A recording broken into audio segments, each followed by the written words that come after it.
हाँ जी, तो हमारा 33 क्वेश्चन सेट्स एंड रिलेशन का T1 T2, ठीक है। तो T2 हम शुरू कर रहे हैं, टेस्ट 2। तो यहाँ पे देखो 33 क्वेश्चन, क्या 32 क्वेश्चन तक कर लिया था, अब 33 क्वेश्चन देखो। तो 33 क्वेश्चन हमें क्या कहता है, if A is equals to, तो A सेट है उसमें ये एलिमेंट है, B सेट है उसमें ये वाले एलिमेंट्स हैं, and N is the universal set, ठीक है। N क्या है मेरे पास, यूनिवर्सल सेट है जिसमें ये सारे एलिमेंट्स आते हैं, ठीक है। अब वो कहता है then A complement union A union B then intersection with B complement, ठीक है। तो इसे लिख लेते हैं। तो क्या बोलता है वो, पहले तो A का कॉम्प्लीमेंट लो, A का कॉम्प्लीमेंट, फिर उसका यूनियन लेना है किसके साथ, A यूनियन B, A का यूनियन लो B के साथ, इसका इंटरसेक्शन लो विद B कॉम्प्लीमेंट, ठीक है। अब देखो इसे ध्यान से, तो मेरे पास क्या यहाँ पे डिस्ट्रीब्यूटिव प्रॉपर्टी लगेगी, तो क्या पहले A इंटरसेक्शन B कॉम्प्लीमेंट, फिर मेरे पास B इंटरसेक्शन B कॉम्प्लीमेंट, ठीक है। देन इनका यूनियन करना है मेरे को, ठीक है, देन इनका यूनियन करना है मेरे को, देन इसका A कॉम्प्लीमेंट के साथ यूनियन करना है मेरे को, ठीक है। तो यहाँ पे देखो B intersection with B complement, तो B और B के बाहर वाला दोनों का इंटरसेक्शन, ये B और ये B कॉम्प्लीमेंट, इनके बीच में इंटरसेक्शन, तो एम्प्टी होता है मेरे पास, ठीक है। और ये तो मेरे पास हो गया एम्प्टी। अब क्या बचा मेरे पास, यूनियन लेना है मेरे को, A intersection with B complement, मतलब क्या B नहीं आना चाहिए, तो A बट नॉट B, इसका मतलब A बट नॉट B, इसका मतलब A माइनस B से भी लिखते हैं हम इसे, ठीक है। तो इसका यूनियन विद दिस, तो सिर्फ यही बचा मेरे पास A इंटरसेक्शन B कॉम्प्लीमेंट ही बचा। और यहाँ पे भी क्या बचा मेरे पास, A bar union A complement union this thing. तो यहाँ पे फिर डिस्ट्रीब्यूटिव प्रॉपर्टी लगा दो, तो क्या बचेगा मेरे पास, A complement union A, then A complement union B complement, और बीच में मेरे पास क्या आएगा, इंटरसेक्शन। तो ये चीज आ गई मेरे पास अब, ठीक है। अब ये देखो मेरे पास ये आ गया, तो A और यूनियन विद A कॉम्प्लीमेंट, तो ये तो मेरे पास क्या हो गया, पूरा का पूरा यूनिवर्सल सेट हो गया। अब वो कहता है A भी ले लो, या तो A में हो या तो A के बाहर हो, तो फिर ये मेरे पास पूरा का पूरा यूनिवर्सल सेट आ गया, तो यूनिवर्सल सेट मेरा N हो गया। अब ये बोलता है A complement union B complement, ठीक है। तो A complement union B complement, इसका मतलब क्या हुआ, वेन डायग्राम से देखो, A यूनियन A कॉम्प्लीमेंट, तो A मेरे पास ये रहा, B मेरे पास ये रहा, तो A कॉम्प्लीमेंट का मतलब क्या, A के बाहर वाली चीज सारी, तो A के बाहर वाला पोर्शन सारा, ठीक है। और ये बोलता है मेरे पास क्या, यूनियन विद B कॉम्प्लीमेंट, ठीक है, इसका B कॉम्प्लीमेंट के साथ यूनियन। तो B कॉम्प्लीमेंट मेरा क्या होगा, B कॉम्प्लीमेंट मेरा ये वाला पोर्शन होगा, ठीक है। तो ये B कॉम्प्लीमेंट होगा, तो इसका यूनियन करना है, इन दोनों का यूनियन। तो देखो मेरे पास सिर्फ इंटरसेक्शन वाला पार्ट नहीं आया, ठीक है। तो मतलब क्या हुआ, N माइनस इंटरसेक्शन, तो N में से A इंटरसेक्शन B को माइनस कर दिया, ठीक है। N में से यूनिवर्सल सेट में से मैंने सिर्फ इंटरसेक्शन को हटाना है, और इसका इंटरसेक्शन मैंने किसके साथ लेना है, यूनिवर्सल सेट के साथ। वो कहता है कि यूनिवर्सल सेट में से मेरे पास यूनिवर्सल में से इंटरसेक्शन हटा दो, तो इसका इंटरसेक्शन, तो मतलब यही आएगा, इसका इंटरसेक्शन विद दिस, तो यही आएगा। तो ये मेरे पास आ गया N minus of A intersection B, तो यूनिवर्सल सेट में से A इंटरसेक्शन B हटा दो, तो यूनिवर्सल सेट में तो सारे आ गए, अब A इंटरसेक्शन B वाले माइनस करने हैं। अब A इंटरसेक्शन B वाले देखो क्या, A में मेरे पास ऑड नंबर आ रहे हैं 1 3 5 7 9, सारे ऑड नंबर है अप टू 17, और B में मेरे पास सारे इवन नंबर है 2 4 6 8 10 12 14 16 18। तो देखो यहाँ पे कैसे करेंगे, तो दोनों में इंटरसेक्शन क्या आएगी, एम्प्टी आएगी ना, तो यूनिवर्सल में से एम्प्टी को हटाना है, इसका मतलब क्या हुआ, तो यूनिवर्सल में से एम्प्टी को हटाना है, तो मतलब क्या, फिर यूनिवर्सल ही रह जाएगा, यूनिवर्सल में से कुछ भी नहीं हटा। तो मेरे पास आंसर इज यूनिवर्सल सेट, तो universal set that is N, तो ऑप्शन नंबर सेकंड मतलब B ऑप्शन, ठीक है। ठीक है ना। यहाँ पे डिस्ट्रीब्यूटिव प्रॉपर्टी, इसको बहुत सारे तरीकों से कर सकते हैं, जैसे कहीं से भी कुछ भी, ठीक है। अब यहाँ पे जैसे मैंने पहले इसे ऐसे बना लिया, यूनिवर्सल में से इंटरसेक्शन माइनस करवाया। अब मेरे पास लास्ट में बचा कि यूनिवर्सल में से इंटरसेक्शन को हटा दो, तो इंटरसेक्शन एम्प्टी है, इंटरसेक्शन में कुछ भी नहीं आ रहा, तो पूरा यूनिवर्सल आ गया फिर, तो universal set is the answer. इसको सीधा सीधा पहले यहाँ पे भी कर सकते थे, तो वो लंबा पड़ता है, पहले यूनियन लो, फिर उसकी इंटरसेक्शन लो बी कॉम्प्लीमेंट के साथ। अब इंटरसेक्शन लोगे बी कॉम्प्लीमेंट के साथ, जो एलिमेंट आएंगे वहां से उसका यूनियन लो ए कॉम्प्लीमेंट के साथ, तो वो पूरा यूनिवर्सल ही आ जाएगा। ऐसे करोगे तो हमारे पास इंटरसेक्शन सीधा सीधा एम्प्टी आ जाएगा, एलिमेंट्स को देखने की ज्यादा जरूरत नहीं पड़ी। अब देखो 34th क्वेश्चन, तो 34th क्वेश्चन में क्या बोलता है, which of the following statement is incorrect. इनमें से कौन सी स्टेटमेंट मेरे पास इनकरेक्ट है, ठीक है। Uh set a minus B and b minus A and a intersection b are disjoint sets, तो ये तो सही स्टेटमेंट है ना। वेन डायग्राम से हम देख लें तो क्या, अगर a और b की बात करूं तो ये वाला पोर्शन मेरे पास a, ये मेरे पास कौन सा पोर्शन हो गया ग्रीन वाला, a माइनस बी वाला, और मेरे पास ये रेड वाला पोर्शन कौन सा हो गया, b माइनस ए वाला, ठीक है। तो ये b में से a को हटाया, ये पोर्शन आएगा, और a इंटरसेक्शन b की बात करूं तो ये बीच वाला पोर्शन हो गया मेरे पास। तो ये तीनों के तीनों ही मेरे पास क्या है, डिसजॉइंट्स है ना, इनमें कुछ भी कॉमन नहीं है। a माइनस बी ये वाला पोर्शन, b माइनस ए ये वाला पोर्शन, और a इंटरसेक्शन b ये वाला पोर्शन। और वो कहता है कि ये मेरे पास क्या है, डिसजॉइंट सेट्स, तो सही बात है। इन डिसजॉइंट सेट का मतलब क्या होता है कि इंटरसेक्शन एम्प्टी, इन दिनों में कुछ भी कॉमन नहीं है, इन दोनों में कुछ भी कॉमन नहीं है, इन दोनों में भी कुछ कॉमन नहीं है, और इन तीनों में भी कुछ कॉमन नहीं है, तो ये मेरे पास क्या हो गए, डिसजॉइंट सेट्स हो गए। अब बी ऑप्शन देखो, बी क्या बोलता है, ए में से ए पहले तो ए में से बी हटाओ, ठीक है। तो पहले ए में से बी हटाया तो मेरे पास क्या बचेगा, ओनली ए बचेगा। तो ए में से जब मैं बी को हटाऊंगा तो मेरे पास सिर्फ बचेगा ओनली ए, ये वाला पार्ट बचेगा, ठीक है। अब वो कहता है कि ए में से ये वाला पार्ट हटा दो, अब तो ए में से ये वाला पार्ट हटाऊंगा तो बचेगा क्या फिर, तो मेरे पास सिर्फ और सिर्फ यही बचा, ये ए था ना मेरा और ये मेरा बी था। पहले वो बोलता है ए में से बी को हटाओ, तो मतलब ओनली ए वाला पार्ट तो ये आ गया। अब बोलता है पूरे ए में से अब इसको हटा दो, तो फेवरेबल क्या हो गया मेरे पास, ये वाला, तो यही मेरे पास इंटरसेक्शन है, तो ए इंटरसेक्शन बी, ठीक है। तो ये भी ट्रू है मेरे पास। अब सी देखो, सी में बोलता है कि A minus B is equals to B minus A, तो ए में से बी को हटाया और बी में से ए को हटाया, ठीक है, वो इक्वल आ गए।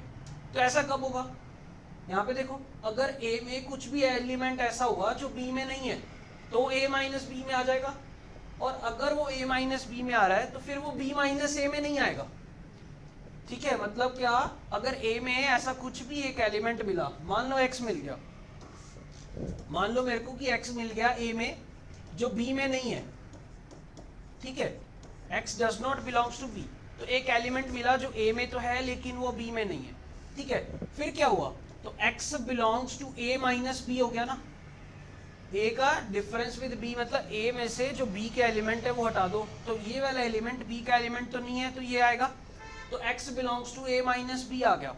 अब वो कहता है कि a माइनस बी और b माइनस ए मेरे पास इक्वल है, तो अगर ये इक्वल है तो x कहाँ चला गया फिर मेरे पास, b माइनस ए में, ठीक है ना। ये किसके इक्वल है, b माइनस ए के, तो यहाँ पे x फिर किस में चला गया, b माइनस ए में चला गया। तो b माइनस ए में जाने का मतलब क्या, b में है लेकिन a में नहीं है, तो इसका मतलब हो गया x belongs to b। But ये तो कॉन्ट्राडिक्शन आ गई मेरे पास, क्योंकि मेरे पास मैंने मान के चला x b में नहीं है, ठीक है। तो मतलब क्या, अगर x में कुछ ऐसा एलिमेंट है जो b में नहीं है तो मेरे पास गड़बड़ हो जाएगा, तो कॉन्ट्राडिक्शन आ जाएगा। तो फिर मेरे पास क्या, अब कोई भी ऐसा एलिमेंट नहीं होगा जो a में तो हो लेकिन b में ना हो। इसका मतलब क्या, a के सारे एलिमेंट b में, तो वैसे ही b में सारे एलिमेंट a में होंगे, तो a is equals to b, तो a is equals to b होना पड़ेगा मेरे पास।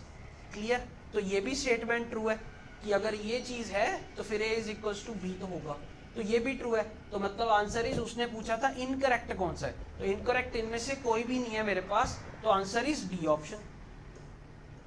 अब देखो 35 क्वेश्चन, 35th क्वेश्चन क्या बोलता है, consider the following 5 relations on the set.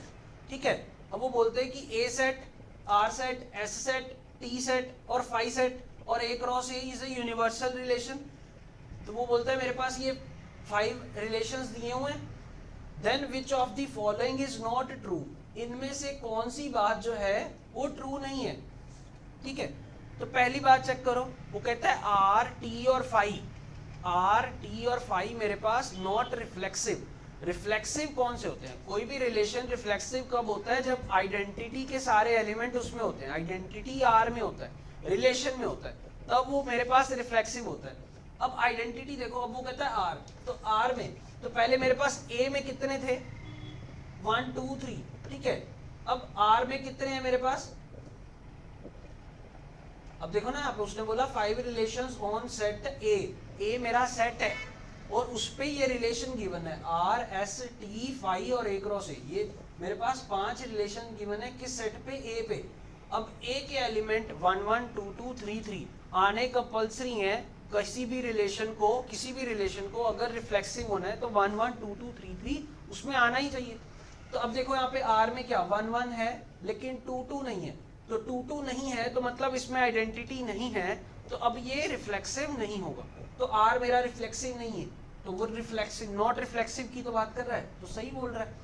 लेकिन टी की बात करें तो टी में बोलता है 1 1 है 2 2 है लेकिन 3 3 नहीं है, तो टी भी रिफ्लेक्सिव नहीं है। अब एम्प्टी रिलेशन तो मेरे पास क्या रिफ्लेक्सिव नहीं होता, ठीक है, एम्प्टी में तो कुछ भी नहीं है, वो कहता है 1 1 2 2 3 3 जिस रिलेशन में आएगा वो रिफ्लेक्सिव होगा, तो एम्प्टी में तो कुछ भी नहीं आ रहा तो वो भी रिफ्लेक्सिव नहीं है, तो ये तो बात ट्रू है। लेकिन उसने पूछा विच of the following is not true, तो मेरे पास ये ऑप्शन तो सही है। अब उसने बोला कि कौन सा ट्रू नहीं है, तो वो चेक करना है। फिर मेरे को आर और T R not symmetric, R और टी मेरे पास सिमेट्रिक नहीं है, तो फिर आर चेक करो, पहले 1 1 आया, 1 2 आया तो 2 1 आना चाहिए था, तो सही बात है कि सिमेट्रिक नहीं है, क्योंकि 1 2 तो है मेरे पास, लेकिन आर में मेरे पास 1 2 तो है, 1 2 belongs to R, but 2 1 does not belongs to R. This implies R is not symmetric.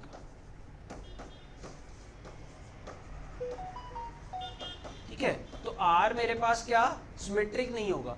अब वो कहता है कि T भी सिमेट्रिक नहीं है, तो T चेक करो, तो 1 1 1 2 1 2 यहाँ पे है, यहाँ पे भी 2 1 नहीं है मेरे पास, तो सेम रीजन उसके लिए भी आ जाएगा कि 1 2 बिलोंग्स टू T, ठीक है, 1 2 belongs to T, but 2 1 does not belongs to T. This implies T is not symmetric. तो ये भी ट्रू हो गया मेरे पास कि दोनों ही सिमेट्रिक नहीं है।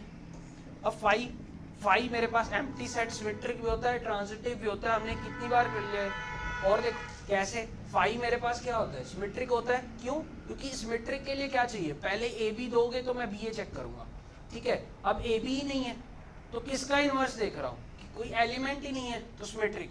जब तक स्टेटमेंट या रिलेशन मेरे पास नॉट सिमेट्रिक ना आ जाए या फिर ऑब्जेक्शन क्रिएट ना करे तो वो सिमेट्रिक रहेगा, ट्रांजिटिव रहेगा। ट्रांजिटिव के लिए बोलता है ए बी दो और बी सी दो, फिर मैं चेक करूंगा ए सी है कि नहीं, लेकिन ए बी और बी सी दो एलिमेंट मांग रहा है मेरे पास, तो एलिमेंट ही नहीं है, तो जब तक मतलब फॉल्स नहीं हुआ ना। अब वो बोलता है कि पहले अगर मान लो ट्रांजिटिव किसी को प्रूव करना है तो बोलेगा मैं ट्रांजिटिव हूँ, फिर बताना पड़ेगा अगर ए बी है बी सी है तो तेरे पास ए सी नहीं है इसलिए तू ट्रांजिटिव नहीं है, लेकिन उसके पास एलिमेंट ही नहीं है, ना तो ए बी है ना तो बी सी है, तो फिर मेरे पास वो ट्रांजिटिव होगा, ठीक है। तो अब रह गया लास्ट ऑप्शन, तो लास्ट ऑप्शन ही सीधा सीधा गलत होगा क्योंकि 3 तो हमने सही कर दिए, लेकिन फिर भी देखो कैसे, ए क्रॉस इज एंटी सिमेट्रिक। अब वो बोलता है ए क्रॉस ए मेरा क्या होगा एंटी सिमेट्रिक, ए है क्या मेरा, A cross A is a universal relation, A cross A is a universal relation है मेरे पास, तो ए के पास मेरे पास 1 2 3 3 एलिमेंट है, तो ए क्रॉस ए के पास कैसे एलिमेंट होंगे, मेरे पास सारे के सारे एलिमेंट्स होंगे, कैसे 1 1 2 2 3 3, ठीक है, सारे एलिमेंट्स होंगे 1 1 2 2 3 3 1 2, तो कितने एलिमेंट्स होंगे 3 into 3 9 एलिमेंट्स होंगे, और उसमें 1 2 भी होगा और 2 1 भी होगा, ठीक है, ऐसे ही 1 3 भी होगा और 3 1 भी होगा। ए क्रॉस ए यूनिवर्सल रिलेशन है ना, तो मतलब सारे के सारे ऑर्डर्ड पेयर आएंगे उसमें।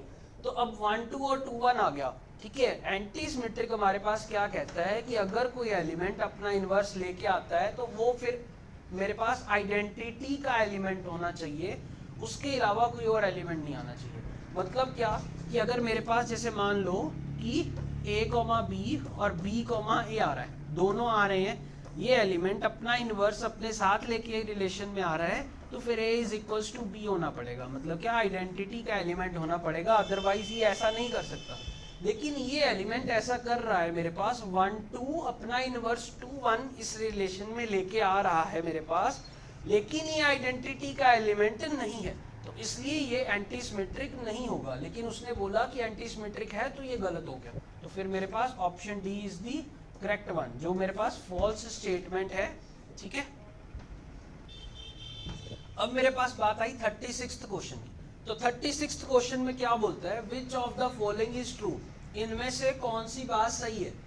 पहला बोलता है कि x ऐसे element x plus 2 is equals to 2, ये मेरे पास एम्प्टी सेट है, ये बोल रहा है एम्प्टी सेट है। तो पहला रिलेशन बोल रहा है कि एस मतलब पहला सेट बोल रहा है कि ऐसे एलिमेंट्स आएंगे जहां पे x plus 2 is equals to 2 होगा। तो मतलब x की वैल्यू 0 रखने पे ये सेटिस्फाई करेगा, तो 0 आएगा इसमें। इधर वाले सेट में लेफ्ट हैंड साइड जो लिखा है इसमें 0 आएगा, लेकिन दूसरे वाला मेरे पास बोल रहा है एम्प्टी, तो मतलब वो क्या लिखा हुआ है, ये लिखा हुआ है,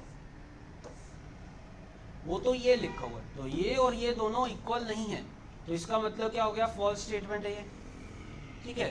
तो उसने पूछा कि कौन सी ट्रू है, तो मेरे पास ए तो गलत हो गई, ठीक है, इसमें 0 है, तो एक एलिमेंट है, ये सिंगलटन सेट है, ये एम्प्टी सेट है।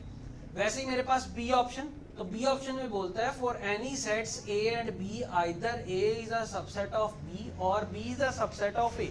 अब वो कहता है कि अगर मेरे पास कोई भी दो सेट है, तो या तो ये इसका सबसेट होना चाहिए या फिर ये इसका सबसेट होना चाहिए, ठीक है। तो ऐसा होता है क्या, नहीं, ऐसा कंपल्शन तो नहीं है अगर एक दूसरे का सबसेट सेट नहीं है।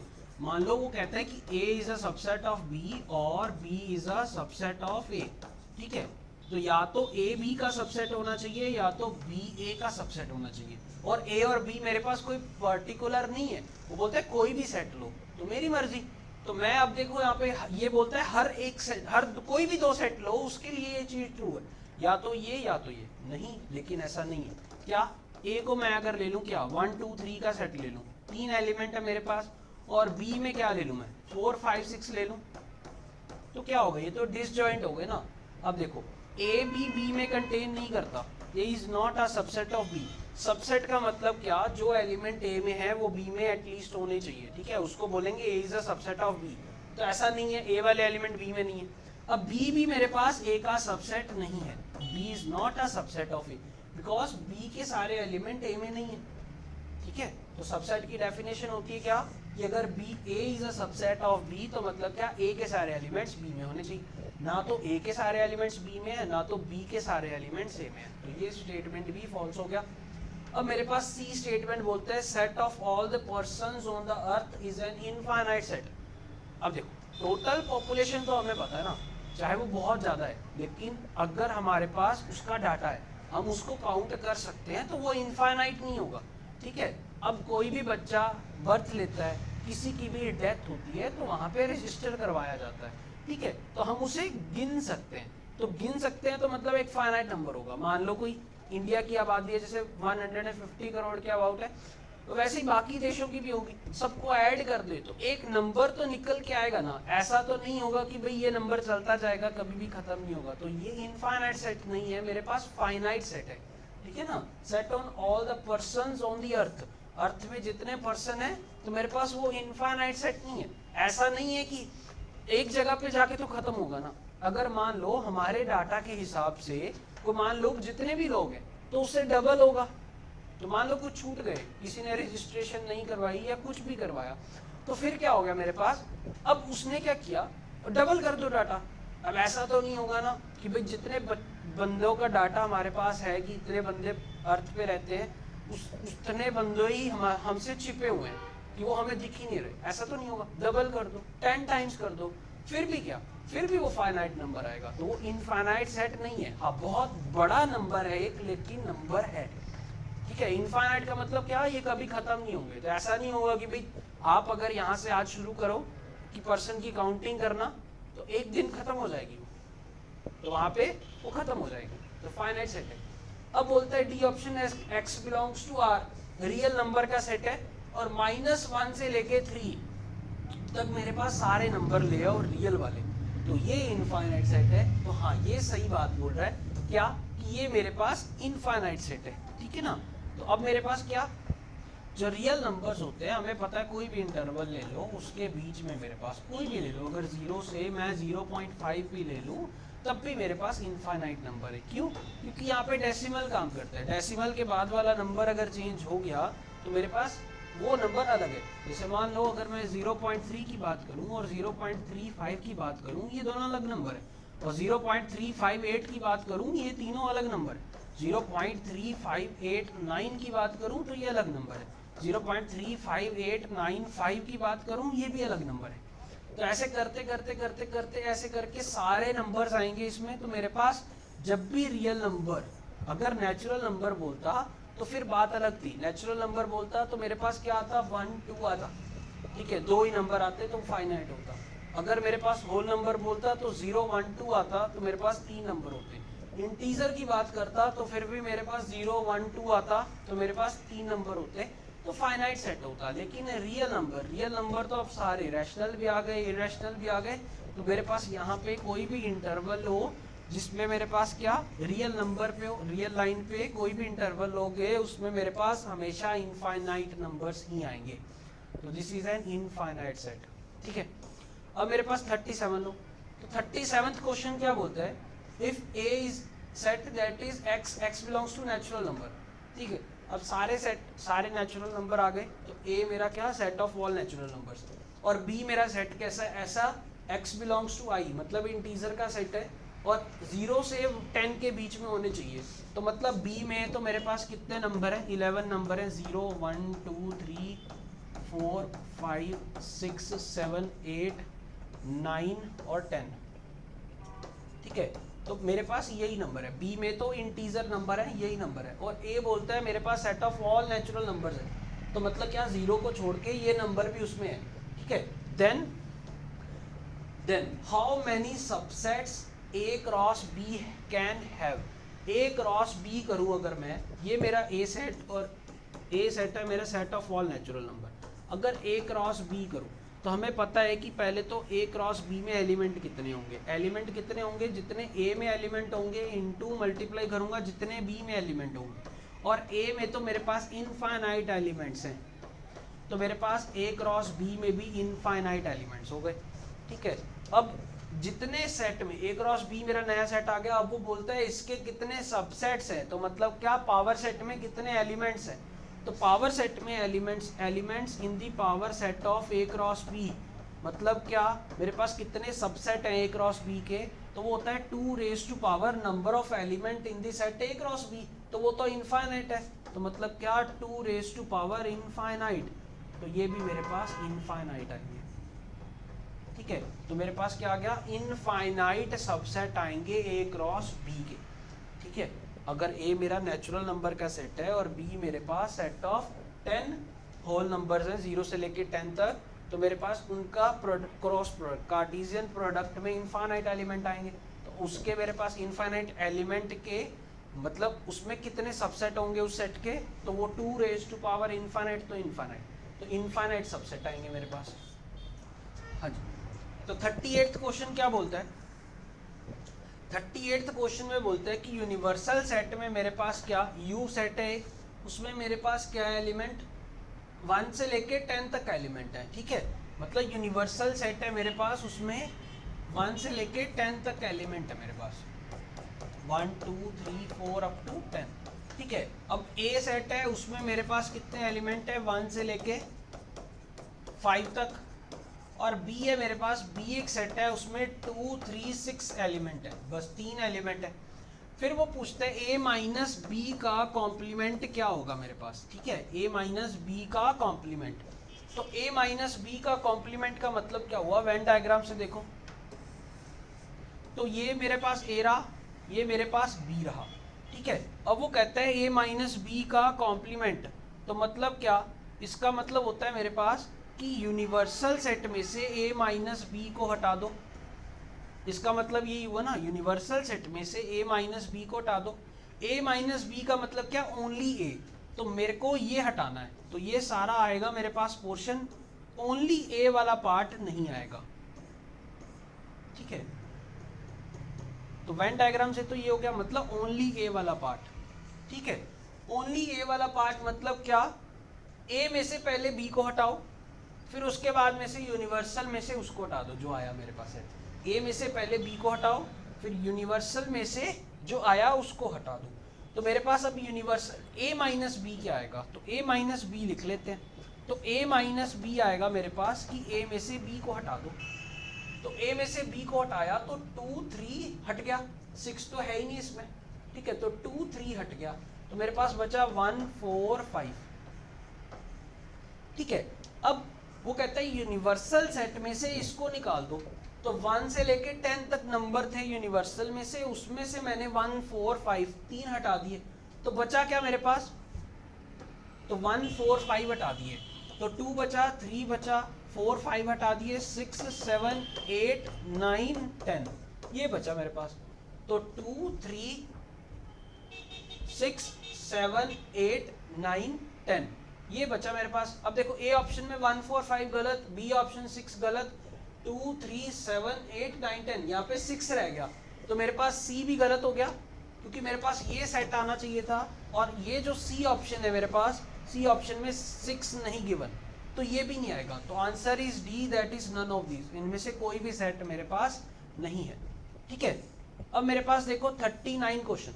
तो 39 क्वेश्चन क्या है, which of the following relation is symmetric over N. ठीक है, तो कौन सा इसमें सिमेट्रिक रिलेशन है मेरे पास ओवर एन, नेचुरल नंबर पे, the set of natural numbers.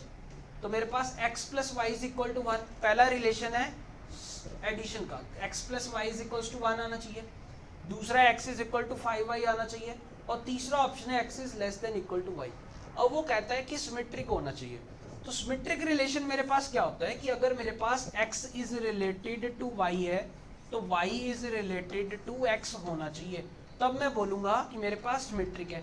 अब पहला रिलेशन है मेरे पास x plus Y is equals to 1, तो अगर x plus Y is equals to 1 है, तो x की जगह y करो, y की जगह x करो, तो y प्लस x भी तो 1 होगा, तो ये ट्रू है। मतलब क्या, अगर मैं बोलता हूँ x is related to y, तो उसका मतलब ये हो गया।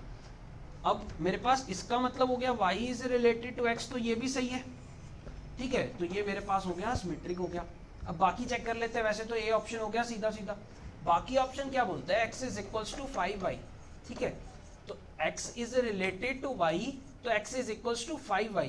अब मेरे को चेक करना है कि y is related to x है या नहीं, तो मतलब क्या y is equals to 5x होगा कि नहीं होगा, तो नहीं होगा। यहाँ पे बोल रहा है x is equals to 5y, तो मतलब अगर मैं बोलूँ क्या कि अगर मैं x की वैल्यू 1 लूँ, x की वैल्यू मैं 5 लूँ और y की वैल्यू 1 लूँ, ठीक है, तो y की वैल्यू 1 रखते ही मेरे पास x की वैल्यू 5 आ जाएगी, तो x मेरे पास क्या है 5 टाइम्स ऑफ y। अब लेकिन 5,1 तो मेरे पास आ गया, लेकिन अब मैं उल्टा करूँ 1,5, तो 1,5 आ गया क्या, है ना, ये रिलेशन सेटिस्फाई हुआ क्या, y is equals to 5 time of x। तो मेरे पास क्या आया यहाँ पे, देखो यहाँ पे, तो मैंने क्या किया, ये चीज़ की, ठीक है, तो x is equals to 5y। अब यहाँ पे अगर y is related to x की बात हो रही है, तो मतलब क्या होना चाहिए कि अगर रिवर्स करूँ तो वो भी r में आना चाहिए, तो मतलब क्या, अब रिलेशन तो यही रहेगा ना, रिलेशन तो मेरे पास यही रहेगा। अब इसका मतलब हो गया मेरे पास कि 5 यहाँ पे रखूँगा तो पहला एलिमेंट 5 टाइम्स ऑफ दूसरा एलिमेंट, तो 1 इज नॉट इक्वल्स टू 25। ठीक है ना, समझ में आया। यहाँ पे क्या बोलता है, x is related to y, तो मेरे पास ये रिलेशन आएगा कि पहला एलिमेंट 5 टाइम्स ऑफ दूसरा एलिमेंट होना चाहिए यहाँ पे। ठीक है, अब देखो यहाँ पे, तो पहला एलिमेंट 5 टाइम्स ऑफ दूसरा एलिमेंट जो होगा वो मेरे पास जितना होगा उसका 5 टाइम्स फर्स्ट वाला एलिमेंट होना चाहिए। अगर y is related to x बोल रहा हूँ, मतलब तो मेरे पास एलिमेंट आएगा 5y is equals to 5x वाला, ठीक है। तो ये मेरे पास यहाँ पे आ जाएगा कि 1 है वैल्यू तो 5 टाइम 5, तो 1 इज नॉट इक्वल्स टू 25।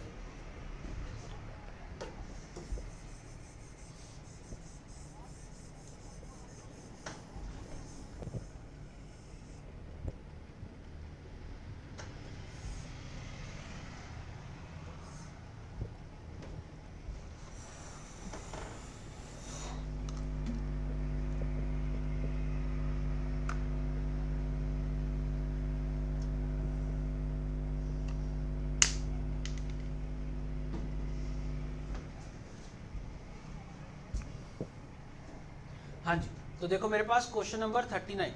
तो क्वेश्चन नंबर 39 क्या बोलता है, which of the following relation is a symmetric over n the set of natural numbers is, ठीक है।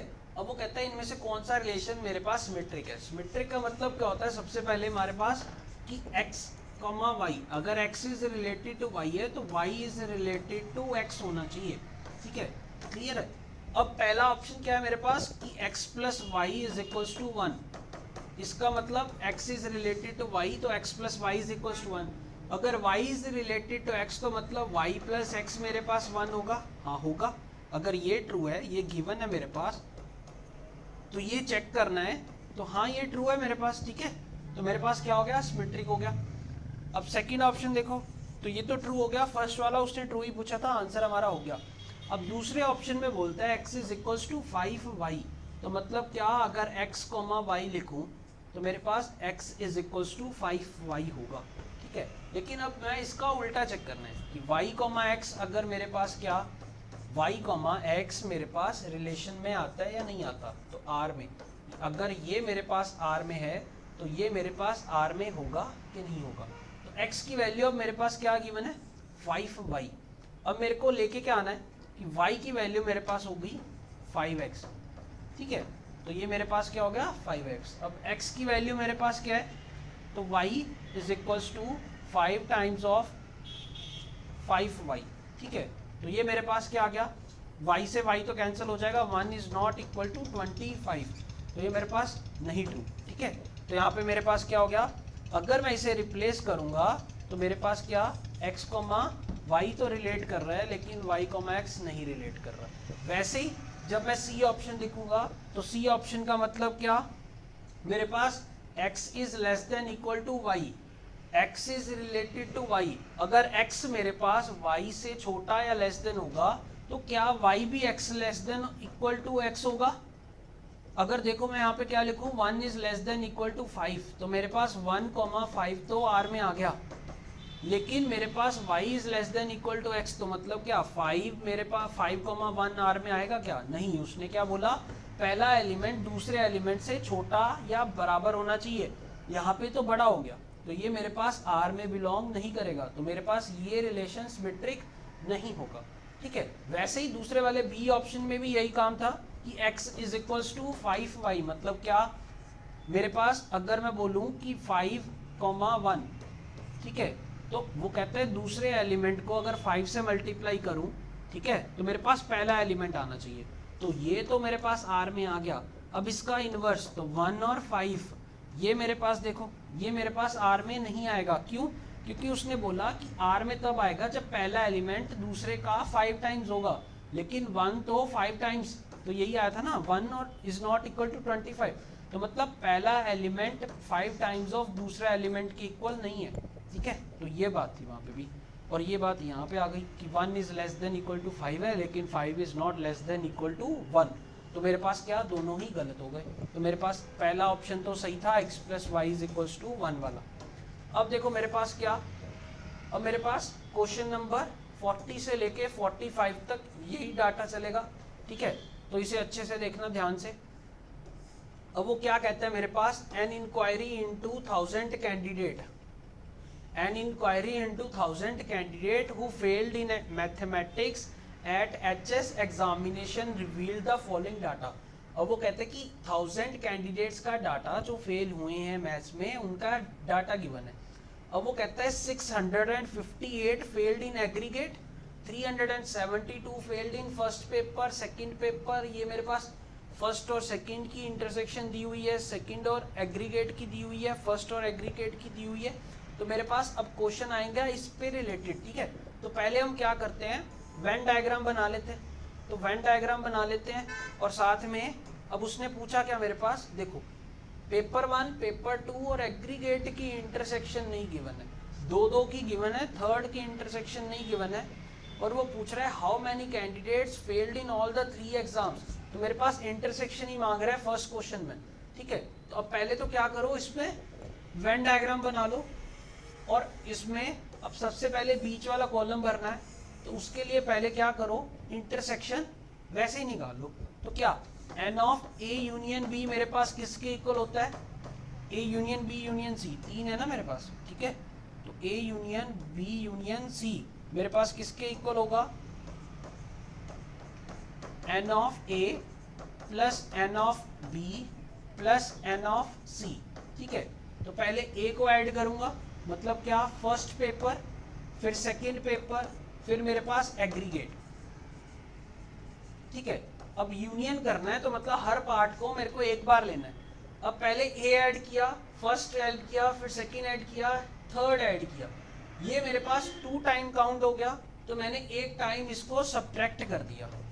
तो एन ऑफ ए, ये देखो ना यहाँ पे ये वाला पार्ट फर्स्ट में भी आया और सेकंड में भी आया। तो मैंने क्या किया, एक बार कैंसिल कर दिया। तो ए इंटरसेक्शन बी कैंसिल हुआ, फिर मेरे पास क्या हुआ, बी इंटरसेक्शन सी भी कैंसिल हुआ और मेरे पास सी इंटरसेक्शन ए भी कैंसिल किया। तो मैंने क्या किया, अब ये भी 2 टाइम्स आया था तो इसको एक टाइम कैंसिल किया, ये भी 2 टाइम्स आया था, एक बार कैंसिल किया, ये भी 2 टाइम्स आया था तो एक बार कैंसिल कर दिया। लेकिन बीच वाला कितनी बार आया था, 3 टाइम्स आया था, तो मैंने उसको 3 बार ही कैंसिल कर दिया। तो अब मेरे पास एक बार तो आना चाहिए ना। तो n times of A intersection B intersection C, ठीक है। ए इवेंट इसे बोल रहा हूँ। तो फर्स्ट में फेल होना, पेपर सेकंड में फेल होना, बी इवेंट, और सी इवेंट एग्रीगेट में फेल होना, ठीक है। अब वो क्या बोलता है कि मेरे को A intersection B intersection C चाहिए। तो पहले तो ये निकाल लो, और यूनियन मेरे को पता है 1000 है, ठीक है, और ए बी सी सारा दे रखा है उसने डाटा। तो यहाँ पे देखो, तो पहले तो क्या करो, पहले इसे निकाल लेते हैं, ठीक है।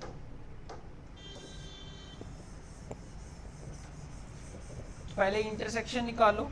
तो इंटरसेक्शन के लिए क्या चाहिए मेरे को,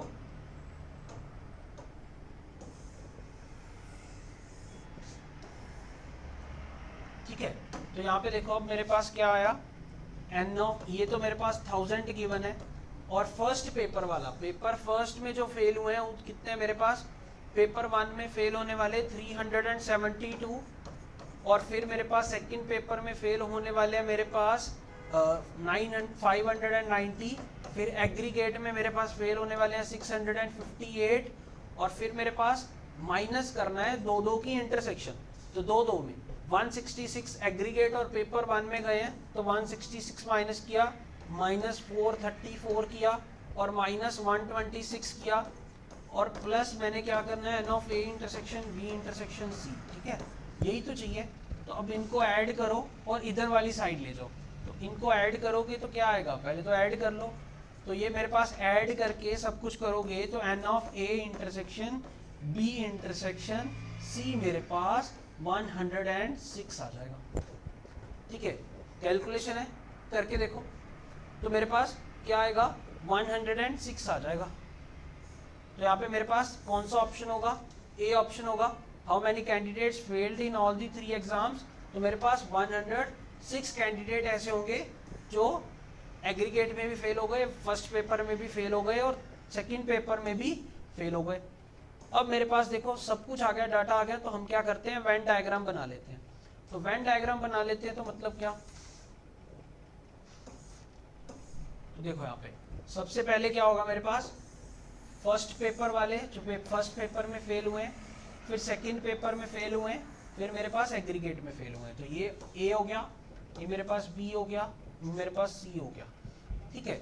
एग्री इसमें फर्स्ट पेपर लिख लो, फर्स्ट सेकंड, ठीक है, और एग्रीगेट ऐसे लिख लो। अब देखो मेरे पास, अब तीनों में ही हमने अभी निकाला इंटरसेक्शन। तो ये तो मेरे पास 106 है, ठीक है, 106 मेरे पास तीनों में ही फेल होने वाले। फिर दो दो वाले। अब वो कहता है कि बोल्ड 126 फेल्ड इन बोथ, तो फर्स्ट पेपर में भी और सेकंड पेपर में भी दोनों में फेल होने वाले 126 हैं।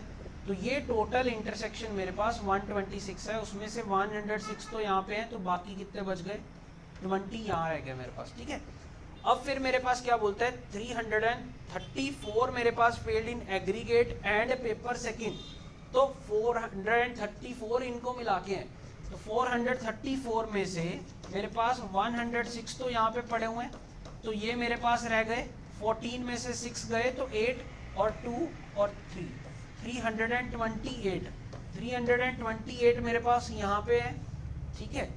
अब फिर यहाँ पे बोलता है कि मेरे पास फर्स्ट पेपर और एग्रीगेट में फेल होने वाले 166 हैं, तो 166 में से 106 तो चले गए, तो 60 यहाँ रह गए, तो मेरे पास बचे 20, 60, 106 और 328। अब देखो पेपर 1 वाले, टोटल पेपर 1 में फेल होने वाले मेरे पास कितने हैं, 372 में से ये मेरे पास यहाँ पे पड़े हुए हैं, तो ये कितने हैं मेरे पास 166 और 20, तो मेरे पास 186, तो इसमें से 186 काट दो, तो मेरे पास कितने रह गए, ये तो 14 ये बच्चे तो 200 होगा, तो 172 प्लस 14 तो 6 और 8 तो 186, तो 186 यहाँ पे है मेरे पास, ठीक है। अब यहाँ पे देखो मेरे पास सेकंड पेपर में, तो सेकंड पेपर में फेल होने वाले टोटल हैं 590, तो 590 मेरे पास टोटल फेल होने वाले हैं, उसमें से ये मेरे पास कितने लिखे हुए हैं, तो 328 प्लस 106 और 20, 8 और 6 मेरे पास 14, तो 4 इधर 1 ऊपर, 2 2 4 और 1 5, अब 2 3 तो 454, ये मेरे पास टोटल 454 है। और वो कहता है फेल होने वाले 590 है, 590 में से 454 माइनस कर दो, तो ये मेरे पास बच गया 6 और 3 और 1, तो 136 मेरे पास यहाँ पे आ गया। एग्रीगेट में फेल होने वाले टोटल है मेरे पास 658, और यहाँ पे मेरे पास टोटल कितने हैं 328 प्लस 106 प्लस 60, तो मेरे पास हो गए 8 और 6 14, 6 और 2 8 और 1 9 और 494, तो 494 यहाँ से गए तो मेरे पास बचे 64, 5 तो 115 और 116, तो 164, ये मेरे पास अब वेन डायग्राम कंप्लीट हो गया, क्लियर। अब देखो, अब मेरे पास वो जो जो क्वेश्चन पूछ रहा है वैसे वैसे मैं आंसर करता रहूँगा। How many failed in aggregate but not in paper second, अब वो कहता है कि पेपर एग्रीगेट में तो फेल हो गए लेकिन सेकंड पेपर में फेल नहीं हुए, ठीक है। एग्रीगेट में तो फेल हो गए लेकिन सेकंड पेपर में फेल नहीं हुए, तो ये माइनस कर दो, तो बस ये दोनों चाहिए, तो 164 प्लस 60, 164 प्लस 60, तो मेरे पास आ गया 224, तो मेरे पास answer is option number, answer is 224, that is B option, ठीक है। एग्रीगेट में फेल हुए लेकिन पेपर 2 में फेल नहीं हुए। फिर वो बोलता है how many failed in paper 1 but not in aggregate, वो कहते हैं कि पेपर 1 में फेल हो गए लेकिन एग्रीगेट में नहीं हुए, तो ये नहीं आएगा, तो 186 प्लस 20 तो 206, तो 206 is the answer, that is option number C. अब फिर मेरे पास बोलता है how many failed in paper second but not in paper first, how many failed in paper second but not in first, second में fail हो गए first में नहीं हुए, तो फर्स्ट में ये वाले हट गए, ये दोनों आ गए बस, तो 328 प्लस 136, तो 8 और 6 14, 4 इधर 1 ऊपर, 3 और 2 5 तो 16 और 464, तो answer is my D option, that is 464, ये वाले बस, ठीक है। अब मेरे पास 44 क्वेश्चन क्या बोलता है, how many failed in aggregate और paper second but not in paper 1, failed in aggregate और सेकंड, तो एग्रीगेट और सेकंड मतलब इनका यूनियन, बट उसमें से पेपर 1 वाले नहीं आने चाहिए, तो ये 3 रह गए, तो ये 3 को ऐड करो, मेरे पास कितना आएगा 328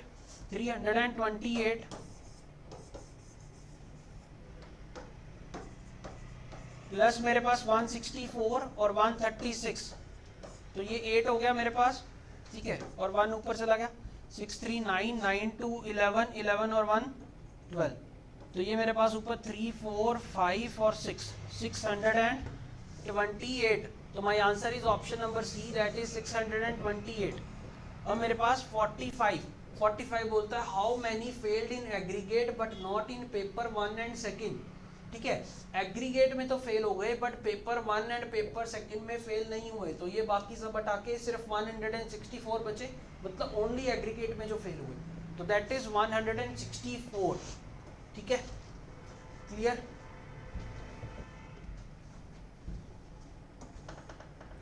हाँ जी, तो अब मेरे पास क्वेश्चन नंबर 46, तो क्वेश्चन नंबर 46 क्या बोलता है, if A is the set that is X, ऐसे X एलिमेंट हैं जो मल्टीपल ऑफ 3 है, B मेरे पास ऐसे सेट है जो मेरे पास मल्टीपल ऑफ 5 है, तो मेरे पास बताओ A माइनस B, ठीक है, A में से B को हटा दो, अब A सेट में 3 के मल्टीपल है, B सेट में 5 के मल्टीपल है, तो अब वो कहता है कि मेरे पास A में से B को हटा दो, तो सबसे पहले A माइनस B, यहाँ पे देखो अब वैसे ही फॉर्मूला दे रखा है, तो A minus B only A होता है मेरे पास ये, ठीक है ना, तो ये वाला पोर्शन होता है मेरे पास, A में से B को हटा दो, तो मेरे पास सिर्फ क्या बचेगा, मेरे पास ये वाला पार्ट बचेगा, ओनली A वाला पार्ट रह गया, ठीक है, तो ये बात होती है ये वाली। अब मेरे पास बोलता है कि देखो A नॉट बट B, ये हमने थ्योरी में किया था, A माइनस बी लिखो या फिर A इंटरसेक्शन B कॉम्प्लीमेंट लिखो, इसका मतलब होता है A बट नॉट B, इसका मतलब ये होता है A but not B, A की intersection with B complement, A की इंटरसेक्शन विद B कॉम्प्लीमेंट, तो मतलब ओनली A वाला पार्ट आएगा मेरे पास, ठीक है, तो यहाँ से सीधा सीधा मेरे पास B ऑप्शन है, ठीक है, लेकिन अगर चेक करना है तो वैसे भी चेक कर सकते हो वेन डायग्राम के थ्रू, वैसे तो हमने ये किया हुआ है थ्योरी में, लेकिन फिर भी फर्स्ट ऑप्शन क्या बोलता है, A not intersection with B, ठीक है, तो B की इंटरसेक्शन लेनी है, तो B से बाहर तो नहीं जाएगा, लेकिन A माइनस B तो ये वाला पोर्शन है, तो ये तो नहीं होगा, A ऑप्शन तो नहीं होगा, वो बोलता है B की इंटरसेक्शन लेनी है, अब B की इंटरसेक्शन तो B के बाहर नहीं जाएगी, तो B के बाहर, तो B वाला तो पोर्शन ही नहीं है, मेरे वाला पोर्शन ये है, ये आना चाहिए, जिस ऑप्शन से आएगा वो ट्रू होगा, ठीक है, तो A ऑप्शन में तो ये है कि A कॉम्प्लीमेंट इंटरसेक्शन B के साथ इंटरसेक्शन लूंगा तो B के बाहर नहीं जाएगा, कॉमन एलिमेंट विद B ना, तो अब C ऑप्शन देखो, A complement intersection B complement, तो A complement intersection B complement, तो ये हमने किया हुआ है कि A यूनियन B का होल कॉम्प्लीमेंट होता है, A यूनियन B का होल कॉम्प्लीमेंट होता है, तो मतलब क्या, यूनिवर्सल सेट में से A यूनियन B को हटा दो, तो ये तो सारा बाहर वाला पोर्शन बोल रहा है, ये तो बोल रहा है कि सारा बाहर वाला पोर्शन, लेकिन मेरे को तो ये चाहिए, तो ये भी गलत हो गया। अब लास्ट ऑप्शन बोलता है A इंटरसेक्शन B का होल कॉम्प्लीमेंट, तो A इंटरसेक्शन B का होल कॉम्प्लीमेंट मतलब क्या हुआ, A इंटरसेक्शन B को छोड़ के यूनिवर्सल सेट में से A इंटरसेक्शन B को हटा दो, तो यूनिवर्सल सेट में से अगर मैं एक इंटरसेक्शन B को हटा दूंगा तो ये तो सारा पोर्शन आ जाएगा, मेरे को तो सिर्फ इतना चाहिए, ठीक है, तो मेरे पास B option is the correct answer यहाँ पे।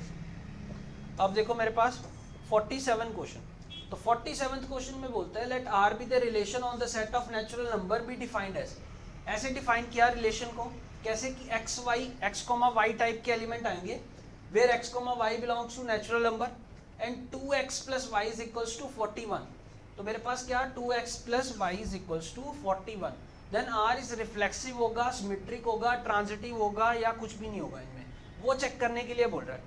अब देखो सबसे पहले तो क्या रिफ्लेक्सिव भी चेक करना है, सिमेट्रिक भी चेक करना है, तो रिफ्लेक्सिव के लिए क्या, अब वो बोलता है x is related to y, अगर x को y से रिलेट करवाना है तो क्या रिलेशन है उनमें, 2x plus Y is equals to 41 होना चाहिए, क्लियर, और x और y मेरे पास कहाँ से आने चाहिए, नेचुरल नंबर आने चाहिए। अब देखो, अब मेरे पास जब भी मेरे पास क्या रिफ्लेक्सिव चेक करना होता है तो मैं चेक करता हूँ x is related to x है या नहीं है, तो अगर x is related to x check करूंगा तो इसका मतलब क्या मेरे पास, तो इसका मतलब क्या 2x plus x is equals to 41 आना चाहिए, तो मतलब क्या 3x इज इक्वल्स टू 41 आना चाहिए, लेकिन x कहाँ से है मेरा, x मेरा नेचुरल नंबर है, और नेचुरल नंबर को, किसी भी नेचुरल नंबर को मैं 3 से मल्टीप्लाई करूंगा तो 41 नहीं आएगा। इसका मतलब क्या, 41 को 3 से डिवाइड करें तो नेचुरल नंबर आना चाहिए, x मेरा नेचुरल नंबर है ना, तो x को 41 को अगर मैं 3 से डिवाइड करूंगा तो 3 से डिविजिबल होने के लिए इसका सम 3 से डिविजिबल होना चाहिए, लेकिन 4 + 1 5, तो ये 41 3 से डिविजिबल नहीं, ये कुछ ना कुछ रिमाइंडर देगा, तो ये डेसिमल में आएगा, डेसिमल में आएगा, लेकिन x तो मेरा नेचुरल नंबर है, तो मेरे पास कभी भी x से रिलेट नहीं करेगा, तो मतलब रिफ्लेक्सिव तो नहीं होगा, ठीक है, आइडेंटिटी इसमें नहीं आएगा, तो रिफ्लेक्सिव तो नहीं हुआ, गलत हो गया प्रूफ कि मेरे पास रिफ्लेक्सिव नहीं होगा। अब सिमेट्रिक की बात आई, तो सिमेट्रिक में बोलता है अगर x is related to y है तो y is related to x होना चाहिए फिर, ठीक है। अब x is related to y है तो y is related to x होना चाहिए, तो मतलब ये चीज अगर मेरी ट्रू है तो 2y प्लस x भी मेरे पास 41 होना चाहिए, तो यहाँ से क्या y की वैल्यू क्या आएगी मेरे पास 41 माइनस 2x, तो यहाँ पे रखो, तो 2 times of 41 minus 2x plus x is equals to 41, तो मेरे पास आ गया 82 minus 4x plus x is equals to 41, यहाँ पे आया minus 3x is equals to minus of 41, तो यहाँ से फिर मेरे पास क्या आ गया कि x मेरे पास 41/3 होना चाहिए, तो मेरे पास ये भी ट्रू नहीं हुआ क्योंकि x मेरा नेचुरल नंबर से है, ठीक है ना, यहाँ पे बोलता है x is related to y और y is related to x, ये दोनों चीज़ें सेटिस्फाई होनी चाहिए, तो अगर ये चीज़ें सेटिस्फाई होनी चाहिए तो ये तो गिवन है मेरे को और ये ट्रू होना चाहिए, अगर ये ट्रू होगा तो मेरे पास क्या x की वैल्यू 41/3 आनी चाहिए, तो x को तो मेरे पास नेचुरल नंबर होना चाहिए, ये भी गलत हो गया, तो मेरे पास सिमेट्रिक रिलेशन भी नहीं है ना। तो अब देखो मेरे पास ट्रांजिटिव, तो ट्रांजिटिव कैसे करेंगे, ट्रांजिटिव में बोलता है, वैसे इसको एग्जाम्पल से भी कर सकते हो, कोई नंबर ऐसा रखो, जैसे मान लो कोई x की वैल्यू रखो और कोई y की वैल्यू रखो जो इसे सेटिस्फाई कर दे, लेकिन अगर उल्टा करो तो वो इसे सेटिस्फाई ना करे, ठीक है, वो इसे सेटिस्फाई नहीं करे, तो वो तो बोलता है कि है ना मेरे पास क्या x, y ऐसे आने चाहिए, या x, y रिलेशन में तब आएंगे जो इस कंडीशन को सेटिस्फाई करेंगे, ठीक है।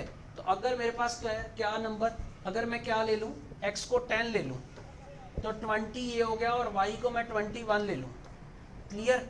तो अब 10,21 तो मेरा R में आ गया, मतलब रिलेशन में आ गया, लेकिन अब इनका उल्टा करूं तो 21,10 अगर R में नहीं आया तो ये सिमेट्रिक नहीं होगा, तो चेक करो, तो 2 × 21 करूंगा तो 42 हो गया, और प्लस 10 किया तो मेरे पास 52 हो गया, लेकिन 52 तो 41 के इक्वल नहीं है, तो इसको सेटिस्फाई नहीं कर रहा, तो मेरे पास क्या हुआ, ये मेरे पास रिलेशन में नहीं आया, तो मतलब क्या 10,21 तो रिलेशन में आया लेकिन उसका इन्वर्स नहीं आया, तो सिमेट्रिक नहीं हुआ।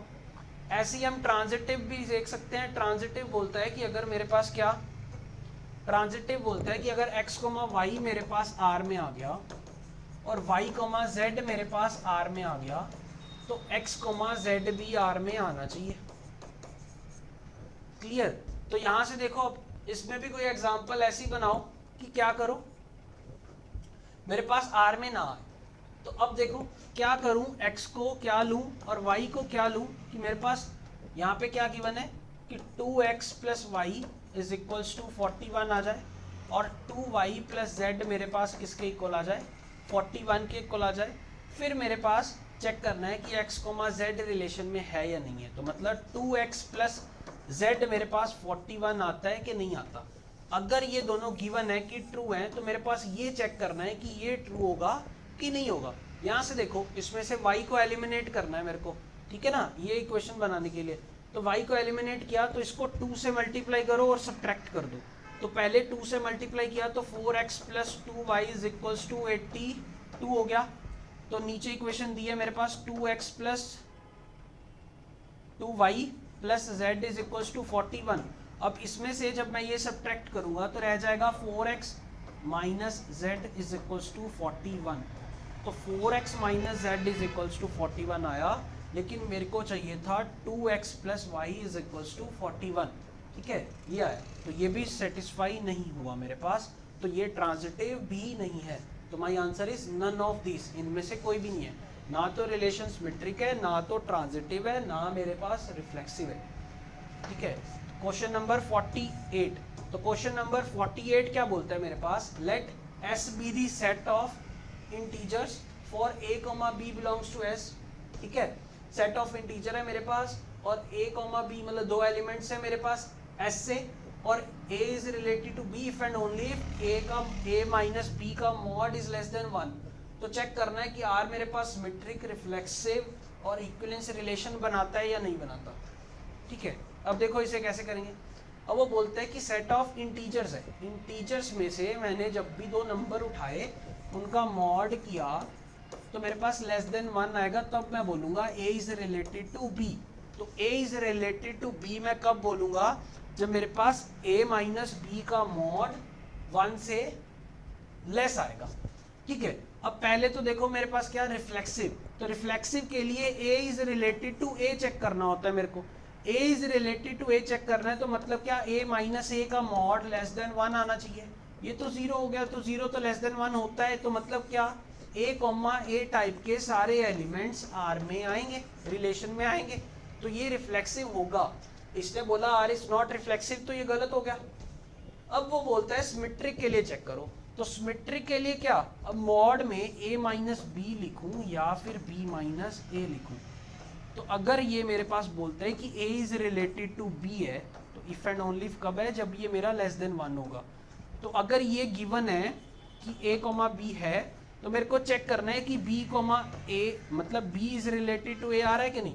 तो उसका मतलब क्या, ये मेरे पास लेस देन 1 होगा, तो होगा, हाँ होगा, क्योंकि a माइनस बी का मॉड करो या b माइनस a का मॉड करो, आंसर तो वही आएगा सेम। और ये मेरे पास छोटा है तो ये भी तो सेम ही आएगा, और ये तो छोटा होगा, तो ये ट्रू है। तो मतलब अगर a भी आएगा तो b a भी आएगा, तो मतलब क्या सिमेट्रिक भी होगा ये। तो अब वो बोलते हैं कि R इज नॉट सिमेट्रिक, तो ये भी गलत हो गया। अब देखो यहाँ पे सी ऑप्शन में मेरे को क्या कहता है कि R में a टाइप के एलिमेंट्स आएंगे। ठीक है, R is equals to a type, a belongs to integer. ठीक है, नहीं ये तो गलत है, तो सी भी ऑप्शन मेरे पास गलत है। वो बोलता है सिर्फ a टाइप के एलिमेंट आएंगे where a belongs to integer. तो ऐसा तो नहीं है, अगर मैं ये एलिमेंट लूं क्या 0, मेरे पास वो बोलता है कि इंटीजर है तो a टाइप के एलिमेंट ही आएंगे, लेकिन ये तो गलत बात है। क्यों, क्योंकि अगर मैं ऐसा एलिमेंट ले लूं इंटीजर्स, तो इंटीजर में कोई भी एक बड़ा नंबर लूंगा तो मेरे पास क्या, हाँ तो ये तो सही है। ठीक है, हाँ सी ऑप्शन मेरे पास क्या होगा, सही होगा। क्यों सही होगा, देखो ध्यान से, कोई भी मेरे पास दो इंटीजर हैं, उनके बीच में ज़्यादा से ज़्यादा जो मेरे पास क्या होगा, डिफरेंस होगा, तो वो क्या होगा, या तो 1 यूनिट होगा, या तो 2 यूनिट होगा, या तो 3 यूनिट होगा, या तो मेरे पास ऐसे चलता जाएगा कोई भी दो इंटीजर्स के बीच का डिफरेंस। ठीक है, अगर दो इंटीजर्स के बीच का डिफरेंस, अब वो कहता है कि 1 से छोटा आना चाहिए, तो अगर मैं कोई भी दो डिफरेंट इंटीजर्स लूंगा तो उनके बीच का डिस्टेंस जो होगा मेरे पास वो हमेशा 1 या 1 से बड़ा होगा। जैसे अगर मान लो मैं दो इंटीजर्स लेता हूँ, क्या क्या, एक तो 2 ले लेता हूँ, एक 3 ले लेता हूँ, तो 3 माइनस 2 करूंगा तो 1 आएगा। ठीक है, तो 1 आएगा, तो इसमें कभी भी ऐसे एलिमेंट्स दो डिफरेंट करके आएंगे ही नहीं। ठीक है, तो सारे के सारे मेरे पास क्या आएंगे, a टाइप के एलिमेंट आएंगे। ठीक है, a b टाइप के एलिमेंट तो आएंगे ही नहीं इसमें। तो मेरे पास क्या हुआ, a b टाइप के एलिमेंट क्या, कोई भी एलिमेंट लो। ठीक है, तो मेरे पास 3, 4 ले लिया, 3, 9 ले लिया। देखो यहाँ पे कोई भी दो एलिमेंट लूंगा तो मेरे पास दोनों इंटीजर है ना, तो मेरे पास क्या, इनमें डिफरेंस कितना हो गया 6 का। वो कहता है डिफरेंस मेरे पास लेस देन 1 आना चाहिए, तो लेस देन 1 का मतलब क्या, डेसिमल में आना चाहिए। तो कोई भी दो इंटीजर्स का मेरे पास डिफरेंस डेसिमल में नहीं आता, वो इंटीजर में ही आता है, इंटीजर में आता है। अब उनको बोलता है कि 1 से छोटा आना चाहिए, तो मतलब क्या 0 आना चाहिए। 0 कब आएगा मेरे पास, जब दोनों इक्वल होंगे, तो a टाइप के एलिमेंट आएंगे, तो और सिर्फ यही आएंगे, तो मेरे पास सी ऑप्शन इज ट्रू। अब वो बोलता है कि R is not an equivalence relation, R is not an equivalence relation. अब यहाँ पे मेरे पास क्या हुआ, ट्रांजिटिव। देखो अब ट्रांजिटिव होगा कि नहीं होगा। ठीक है, तो ट्रांजिटिव भी होगा, क्यों, क्योंकि सारे a टाइप के एलिमेंट आ रहे हैं। और a कॉमा ए टाइप के एलिमेंट आ रहे हैं, तो मतलब क्या 1 कॉमा 1 2 कॉमा 2 ऐसे करके एलिमेंट आएंगे इसमें सारे रिलेशन में, ठीक है। और इसमें कोई भी एलिमेंट दूसरे के साथ आएगा ही नहीं, तो ये ट्रांजिटिव भी होगा, तो मतलब ये इक्विवेलेंस रिलेशन है मेरे पास, ठीक है। तो ये मेरे पास क्या होगा, इक्विवेलेंस रिलेशन होगा। तो फर्स्ट ऑप्शन भी गलत है, सेकंड ऑप्शन भी गलत है और फोर्थ ऑप्शन भी गलत है। तो answer is my C option, that is R is equals to a comma a type के एलिमेंट। अब देखो 49, तो 49 में बोलता है if set a and b are defined as, a set है मेरे पास x कॉमा y टाइप के एलिमेंट आएंगे जहां पे क्या y is equals to e raise to power x होगा, y is equals to e raise to power x होगा। और b मेरे पास क्या है x कॉमा y टाइप के एलिमेंट जहां पे y is equals to x होगा। देन वो कहता है कि b is a subset of a is a subset of b, मतलब a में जो पॉइंट आएंगे वो सारे के सारे b में आएंगे और b में जो पॉइंट आएंगे वो सारे के सारे a में आएंगे, ऐसा कुछ है, प्रॉपरली कंटेन है। और सी ऑप्शन दे रहा है कि a intersection b is equals to empty है मेरे पास, ठीक है। अब x मेरा कहाँ से है, x मेरा रियल नंबर है, तो देखो यहाँ पे x मेरा रियल नंबर है और रियल नंबर है, तो देखो वो कहता है कि पहले तो यहाँ पे ग्राफ प्लॉट होगा, तो क्या होगा e raise to power x का ग्राफ कैसे होता है मेरे पास ऐसे आता है, e raise to power x का ग्राफ आता है मेरे पास ऐसे चलता जाता है, और y is equals to x का ग्राफ आता है मेरे पास, वो मेरे पास ऐसे जाता है, ये कभी भी कट नहीं करेंगे, ठीक है। y is equals to x और x is equals to y, ये मेरे पास दो, ये मेरे पास क्या है, स्ट्रेट लाइन है y is equals to x की, और ये मेरे पास y is equals to e raise to power x है, ठीक है। अब यहाँ पे वो बोलता है कि x is equals to y वाले सारे पॉइंट आएंगे। अब यहाँ पे जब भी मैं x की वैल्यू रखूंगा वो कभी भी y के इक्वल नहीं आएगी, क्यों, क्योंकि वो e की पावर हो जाएगी, e की पावर मतलब 2 पॉइंट समथिंग कुछ की पावर हो जाएगी, तो कुछ भी पावर रखूंगा यहाँ पे, जो p रखूंगा वो p थोड़ी आएगा यहाँ पे, तो 2 की पावर कभी भी उस पावर के इक्वल नहीं होगा, तो ये तो कभी भी इक्वल नहीं आएंगे, मतलब y और x कभी भी इक्वल नहीं आएंगे, ये हमेशा इक्वल आएगा। तो वैसे ही कोई भी इंटरसेक्शन पॉइंट नहीं होगा, तो ये दोनों इंटरसेक्ट ही नहीं करेंगे, तो मेरे पास कोई भी कॉमन पॉइंट नहीं आएगा। तो मेरे पास क्या होगा, कॉमन पॉइंट नहीं आया, उसमें सारे पॉइंट्स जो हैं वो डिफरेंट है, इसमें जो सारे पॉइंट्स हैं वो डिफरेंट है, तो ना तो a b में कंटेन कर रहा है ना तो b a में कंटेन कर रहा है, और इंटरसेक्शन मेरे पास एम्प्टी होगा। तो मेरे पास क्या a गलत हो गया, b गलत हो गया, तो c option is my correct answer. Clear. अब मेरे पास 50th क्वेश्चन देखो, तो 50th क्वेश्चन बोलता है कि out of 880 boys in a school, out of 880 boys in a school 224 played cricket खेलते हैं, हॉकी खेलते हैं और बास्केटबॉल खेलते हैं। Of the total 64 played both, intersection दी हुई है दोनों की, बास्केट हॉकी की, क्रिकेट बास्केटबॉल की और क्रिकेट हॉकी की। 24 प्लेड ऑल दी 3 गेम्स, और टोटल इंटरसेक्शन भी दी हुई है कि 24 जो है वो तीनों के तीनों गेम्स पूछते हैं। अब बोलता है कि number of boys who did not play any game, अब वो पूछता है कि यूनियन के बाहर कितना एलिमेंट होंगे, ठीक है ना। मतलब अगर टोटल मेरे पास 880 बॉयज थे स्कूल में, ठीक है, तो यहाँ पे मेरे पास यूनिवर्सल सेट में कितने एलिमेंट आ गए, 880, ठीक है। अब वो कहते हैं यहाँ पे क्रिकेट खेलने वाले हैं, बास्केटबॉल खेलने वाले हैं, और कौन से हैं, हॉकी वाले, है ना। तो हॉकी वाले, ये क्रिकेट वाले हो गए, ये बास्केटबॉल वाले हो गए, और ये मेरे पास हॉकी वाले हो गए, ठीक है। अब वो कहता है कि मेरे पास इसके अलावा the number of boys who did not play any game, इनके बाहर ना तो क्रिकेट ना तो बास्केटबॉल ना हॉकी, तो मतलब यहाँ पे कितने एलिमेंट आएंगे, ये तो मेरे पास टोटल हो गए ना, इनको बीच वाले को निकालना पड़ेगा। तो मतलब क्या, यूनिवर्सल में से मैं A union B union C को हटाऊंगा। ए मतलब क्या, क्रिकेट वाला, फिर मेरे पास बास्केटबॉल वाला, हॉकी वाला, तीनों जो भी गेम खेल रहे होंगे, कोई भी एक भी खेल रहा होगा, एटलीस्ट 1 वाला केस आ गया, ठीक है, तो वो मेरे पास आएगा यूनियन। तो ए या तो हॉकी खेलते हो, या फिर बास्केटबॉल खेलते हो, या फिर मेरे पास क्रिकेट खेलते हो। तो जब इन तीनों का नंबर आ जाएगा मेरे पास यूनियन का, उसमें से मैं यूनिवर्सल में से माइनस कर दूंगा, तो मेरे पास आंसर आ जाएगा। अब मेरे को यूनियन वाला फॉर्मूला पता है कि A union B union C कैसे करते हैं, तो N of A plus N of B plus N of C minus N of A intersection B minus N of B intersection C minus N of C intersection A और plus मेरे पास N of A intersection B intersection C. ठीक है, तो यहाँ पे अब देखो मेरे पास क्या, ये सारी चीज़ें मेरे को दी हुई हैं, तो यूनियन निकाल लो। ए में कितने मेरे पास, क्या मतलब ए मान लो क्रिकेट खेलने वाले ए हैं और बास्केटबॉल खेलने वाले बी हैं और हॉकी खेलने वाले सी हैं, तो मेरे पास मतलब क्या सी उसको इवेंट को नाम दे रहा हूँ।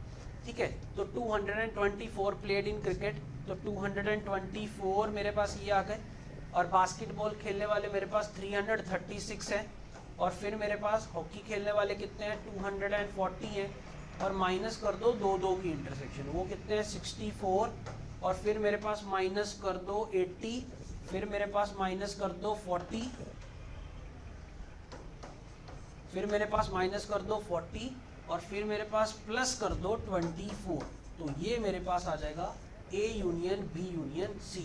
ठीक है, तो इन्हें काउंट कर लो, तो 224 प्लस 336 और 240 इनको ऐड करो, फिर 64, 80 और 40 को ऐड करो, और इसमें एक और चीज़ रहेगी 24, तो ये भी ऐड कर लो, तो 10 और 4 14 1, 7 और 2 9, 9 और 2 11 और 1 13,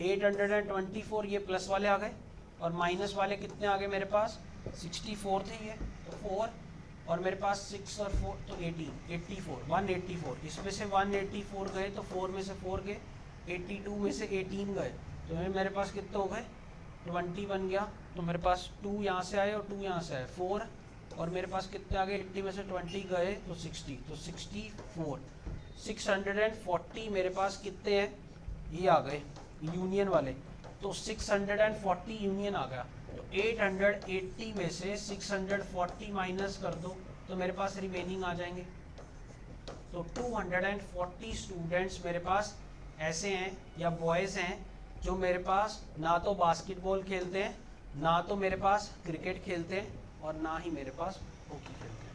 ठीक है, तो ये मेरे पास हो गए 50 के 50 क्वेश्चंस कंप्लीट, तो इसी के साथ आपका टेस्ट होता है कंप्लीट। क्लियर?